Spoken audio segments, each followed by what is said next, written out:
చనిపోయి సమాధి చేయబడి తిరిగి లేచింది మీరు చేసినటువంటి అప్పులను తీర్చటానికి కాదు, మీ రోగముల నిమిత్తము లేకపోతే మిమ్మల్ని స్వస్థపరచటానికో కాదు.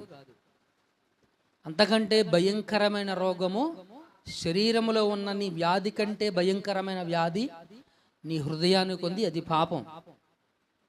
దాని నుంచి విడిపించటానికి ఆయన చనిపోయి సమాధి చేయబడి తిరిగి లేచాడు. కనుక మిత్రులారా, ఇంకా ఎవరైనా ఈ విధమైనటువంటి కారణాల చేత మీరు క్రీస్తును విశ్వసిస్తూ ఉన్నట్లయితే ఇంకా మీరు వ్యర్థమైనటువంటి విశ్వాసాన్ని కలిగి ఉన్నారు. కాబట్టి మా సందేశం ఏంటి అనంటే, మేము సిలువ వేయబడిన క్రీస్తుని ప్రకటించుచున్నాము అన్నారు. ఎవరినంట?